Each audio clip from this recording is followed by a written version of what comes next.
office fighting for legislation on this. Look, during a meeting with 아이고야, 졸려 죽겠습니다. 운동하도록 하겠습니다. 운동할 때 CNN이죠. 오늘은 10월 21일. 너무 날씨가 추워지고 있어요. 여러분, 감기 조심하세요. that instead of getting a larger or longer extension for the child tax credit, a major provision that a lot of Democrats fought for, moderates and progressive Democrats to be clear, it's likely only going to be a 1-year extension for the child tax credit. So a lot of frustration from members. You know, I spoke to Congressman Richie Torres of New York, and he was incredibly upset. You know, he argued that if it's just a 1-year extension and Republicans take the House majority next year, it's likely that this provision that puts direct cash in families' pockets, the child tax credit, going to be lost. And he feels that Democrats need to work on the momentum they have right now since they have the majority in Congress. Now, another thing that's still up in the air that they're still trying to figure out is climate provisions, especially after Senator Joe Manchin, you know, one of the moderate Democratic senators that is fighting to try to pare back this bill because the Senate needs his support on this. It was originally priced at $3.5 trillion, now trying to get it to the $1 trillion range. He has said that he won't support the Clean Electricity Performance Program, which would give utility federal grants to increase their share of electricity from clean sources, which was a major climate provision that was a Democratic priority. So now he's left progressives scrambling to try to figure out what kind of climate provisions he will support that they can include in this legislation to combat climate change. And look, this is all a time crunch because in 2 weeks, President Joe Biden, or excuse me, it's less than 2 weeks actually, President Joe Biden is expected to go to Glasgow, and he does not want to attend the United Nations Climate Conference without any sort of official climate provisions he can bring to the table at that meeting. So it's really crunch time here, but moderate and progressive Democrats are trying to figure out how they can get what they want in this bill. So Danielle, you've got the Manchin problem, but you've also got a problem with Senator Kyrsten Sinema. She's pushing back on how the White House wants to pay for all of this. Tell us about that.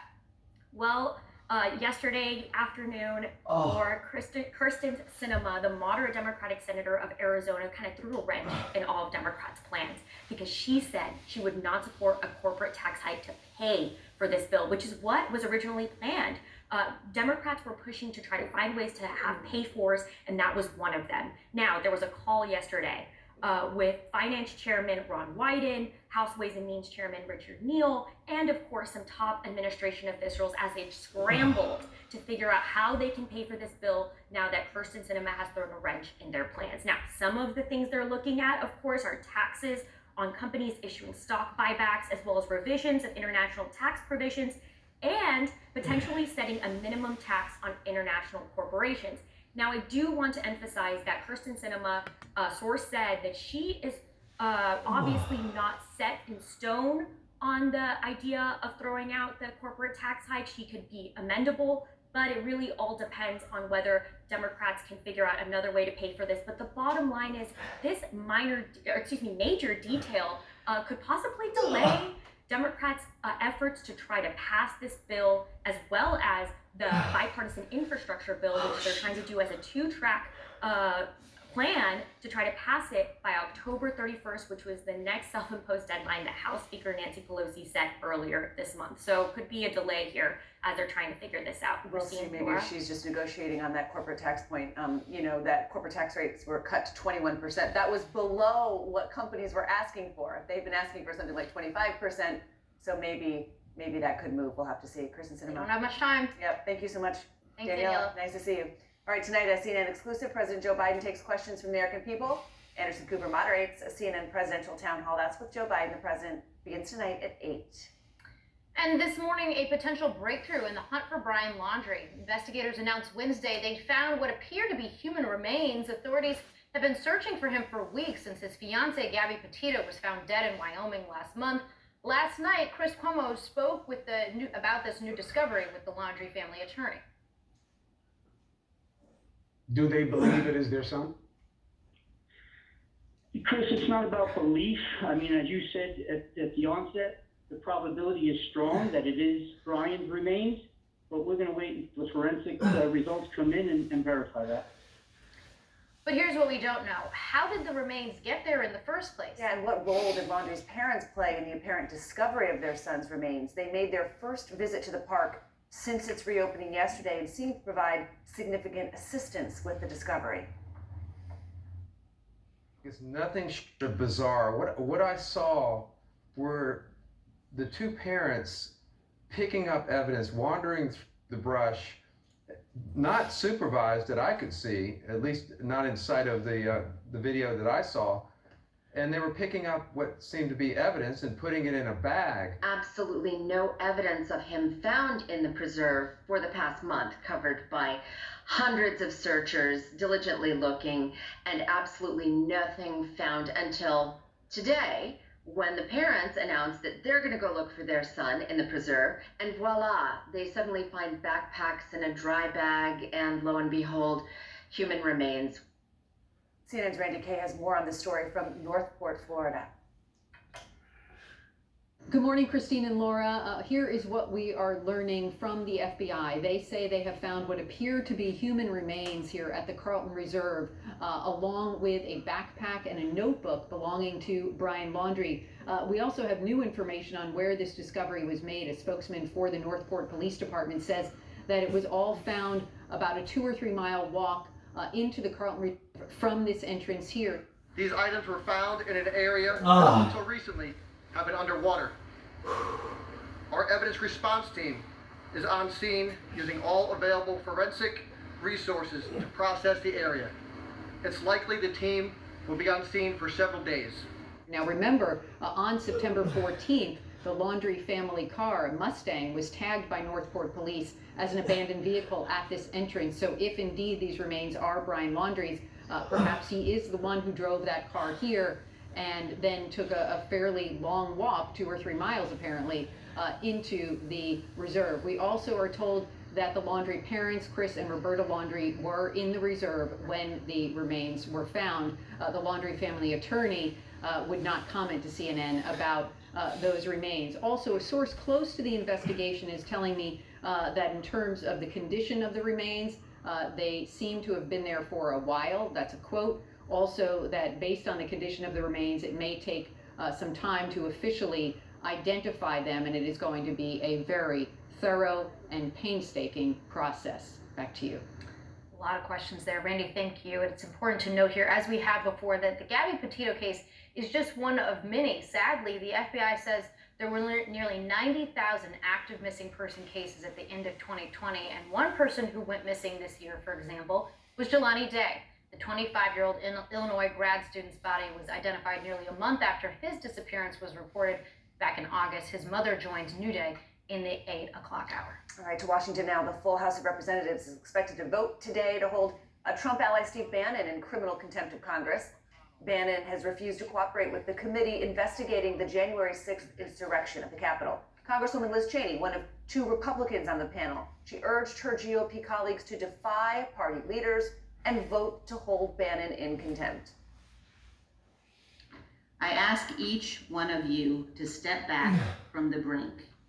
I urge you to do what you know is right, to think of the long arc of history.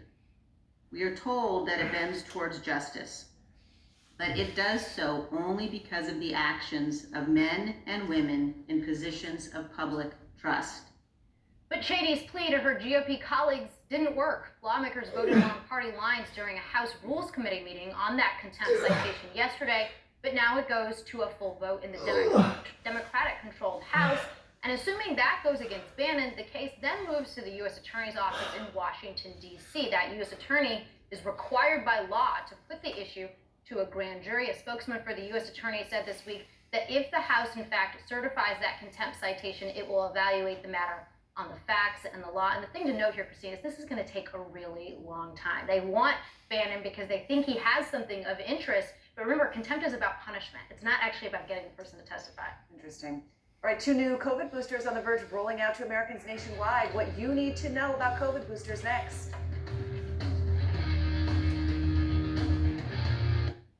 On this month's Living Golf, the game's surprising influence on gastronomy, Get a taste of what's going on beyond the putting green. So here we are, Beachshore Golf Club. Look at this beautiful view in this wonderful place. Like the food is just amazing. The idea is to serve everything as simple, elegant, but local. Join me, Shane O'Donoghue, for this month's Living Golf. Saturday on CNN in association with Golf Saudi. Friday, a CNN exclusive. At a critical moment in his presidency, Joe Biden takes questions from the American people. Anderson Cooper moderates a CNN presidential town hall. Friday on CNN. Cristiano Amanpour in Amsterdam, Sarajevo, Afghanistan, with elements of the Galilee division in Israel. Here we are in Habila, a village that has not had any food distribution since June. When the families have finished looking at the names, they come here. This is now a memorial to the victims of the Srebrenica massacre. We're very interested to see what's going on. Mr. President, do you not think that the constant flip-flop on the issue of Bosnia sets a very dangerous precedent? This is a pretty shocking picture. Could you condemn President Assad for 100,000 plus deaths? You still have huge dreams. They didn't take that away from you. I saw you listening to that testimony. You look pretty broken up yourself. And I wonder whether you ever think that other countries can learn from what you did.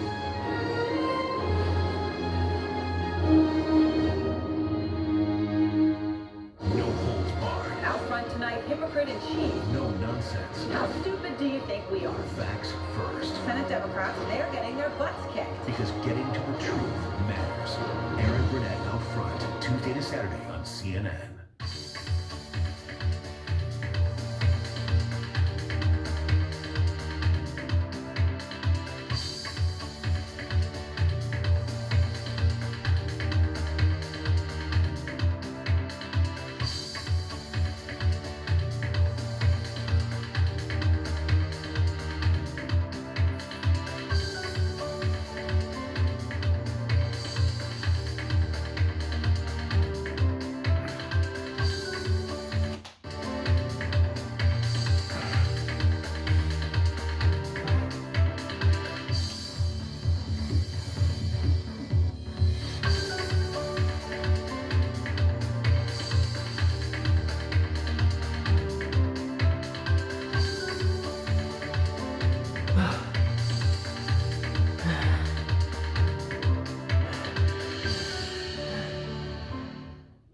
Meet the pioneering businesses charting a new course for the ocean economy. Watch 3D technology help grow coral reefs. The design of the reef tiles is actually inspired by green coral. See a concrete way to restore marine life. We need to armor our shoreline in a better way. And learn how this route fights ocean pollution. Join me, Christy Lustad, for Inventing Tomorrow. Saturday on CNN in association with DBS Bank. For World Sport. World Sport. For World Sport, I'm Paul Wire. I'm Amanda Davis. I'm Andy Schultz. I'm Don Riddell. I'm Alex Thomas. I'm Patrick Snell. And this Is CNN. We've missed the globetrotting and adventures, and we're longing to get out and go. This is living. Uncovering the city's DNA, Beautiful. meeting people who will share its secrets, and making discoveries that wow. Just extraordinary. It's a world of wonder now. Go and see it. Saturday on CNN in association with Turkish Airlines. Today, the CDC is expected to sign off on Moderna and Johnson & Johnson COVID booster shots. The FDA has already authorized half dose of Moderna's vaccine as a booster for people vaccinated at least 6 months ago and who are over 65 or at high risk. It also okayed booster shots, J&J, for anyone who got that vaccine at least 2 months ago. Assuming the CDC gives a thumbs up today, Moderna and J&J boosters could be available in days. The FDA also okayed mixing and matching any of the 3 authorized vaccines as a booster. So as grandparents and parents get boosters, first shots for kids may soon be on the way. Finally, all that's left is now FDA emergency authorization for children 5 to 11 years old. Vaccine advisors to the FDA are scheduled to meet next week to consider Pfizer's request on this. If the agency gives it, 28 million kids will become immediately eligible for the shot. And even though kids are less likely on average to become seriously ill, Dr. Anthony Fauci says they should still get vaccinated. Children are not completely exempt from the difficulties of getting infected. In fact, if you go to pediatric hospitals throughout the country, you see that many of the beds are filled with children who have serious illness. The Biden administration says it's prepared to hit the ground running here, equipping more than 25,000 pediatric and primary care offices, hundreds of community health centers and rural health clinics, and tens of thousands of pharmacies to administer the shots. All right, cargo congestion, price spikes, truck driver shortages. Moody's Analytics warns supply chain stress is only getting worse and could slow down the economy. For small business owners, just getting the basics for Halloween has been a struggle. Just didn't receive nearly what we should have. They said they wouldn't get it until November. So that doesn't help me. We're into Christmas by then. A record number of shipping containers holding everything from toys to parts for factories. They're all stuck on ships off the coast of Los Angeles. President Biden directed the ports of Los Angeles and Long Beach to move to a 24/7 schedule. But the Port of LA is operating from 8 a.m. to 3 a.m., not doing 24/7 because frankly, they're not using those other hours. There aren't trucks to get the stuff off the ships and moved anyway. On Wednesday, Governor Gavin Newsom issued an executive order directing state agencies to find land for short-term container storage and find freight routes for trucks so the state can temporarily lift weight limits on the road. Here's Transportation Secretary Pete Buttigieg. It's not that we're moving fewer goods through the system right now. We're actually moving more goods than ever. It's just that can't keep up with demand being even higher than that. As you correctly point out, there's also a lot more to this than just what goes on at the ports. Those 24/7 ops, those are going to make a difference. But sometimes when you see ships waiting at the ports, that might actually have to do with the availability of trucks, either inland or moving those containers. He talked there about the demand. Americans are buying more, a lot more. Out-of-stock products online surged 172% from pre-pandemic levels. That's according to a new report from Adobe Analytics. Despite retailers struggling to get items, Adobe still expects online holiday sales to hit $207 billion from November 1st to the end of the year. We are buying more stuff. And services have been crimped, right? Because of the pandemic, that spending has switched to buying stuff. And all of that just complicates the supply chain It also sounds like you better get your kids' Halloween costumes like in local shops. Don't expect to get it online quickly. You should do your holiday shopping now. I'm serious. Yes, I'm all about that. Are you? Get ahead of it, hide the presents. Still ahead for you for the third time this year, Senate Republicans block a national voting rights bill. Where the future efforts to protect the right to vote are headed next.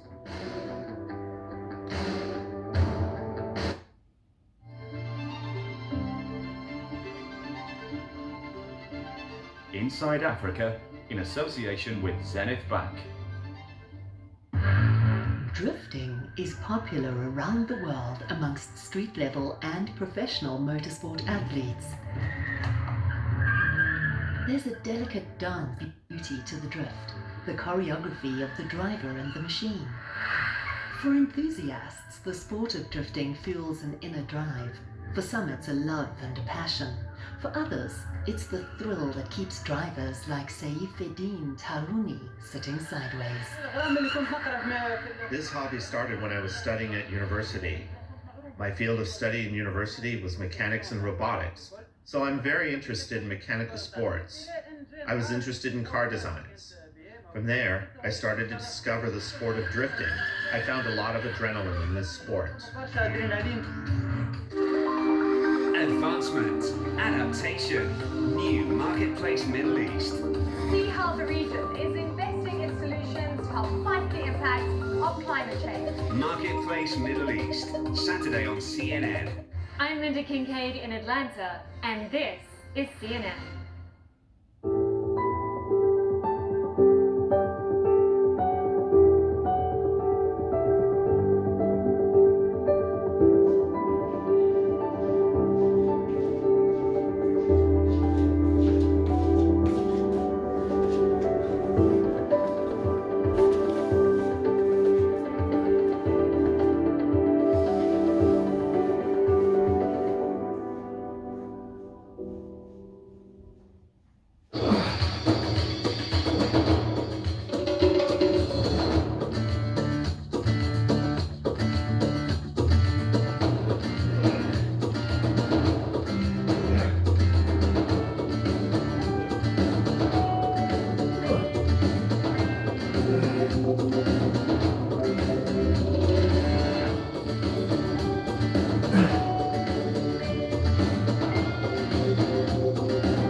business is all about making connections. But some connections are easier to make than others.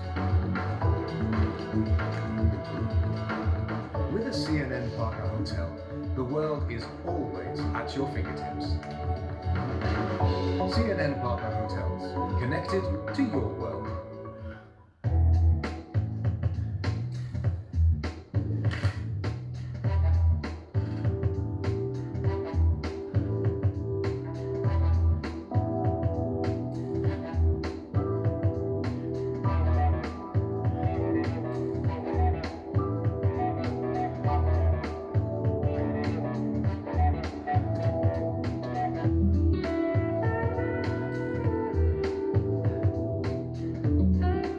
I'm Richard Quest in New York. This is CNN.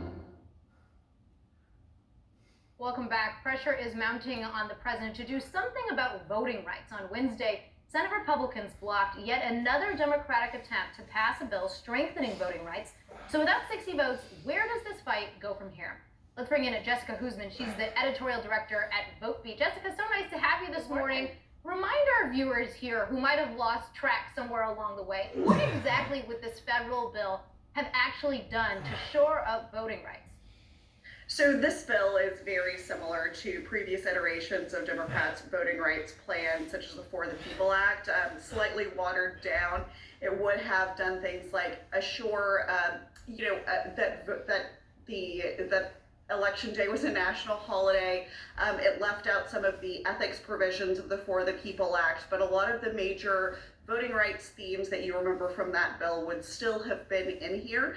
It would have just taken out a few of the more restrictive federal measures that made Joe Manchin a little bit nervous. Jessica, you say that Democrats messed this one up. They put too little thought into converting Republicans to their cause. How so? Well, for the month that we were discussing the For the People Act, the major points of contention were Joe Manchin and Kristen Sinema. We paid very little attention to Republicans at all, even though there were only 50 Democrats in the Senate, and they were always going to need to either do filibuster reform or convert some Republicans to their cause, and they just didn't. And so they may have had unilateral Democratic support, but that is not enough to get this bill passed, and they've known that from the beginning. And so it's not clear to me why they put up a bill that they knew that no Republican was going to support. This is simply the reality of their political position, and they're going to have to take that into consideration if they actually want to get anything on voting rights done during the Biden administration.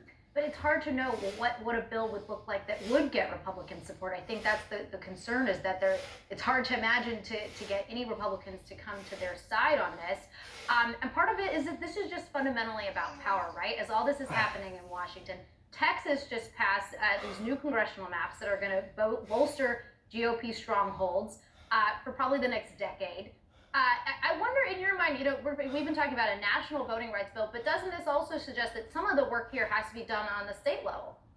Absolutely. I think it absolutely does. And I think this is another miscalculation that Democrats have made, which is that, the federal government actually plays a really small role in voting in the United States. And I think that they have been focused too much on what the federal government can do rather than how the federal government can support states in having more expansive policies. For example, they gave no money at all to election administration this year to support pretty crumbling election cybersecurity infrastructure.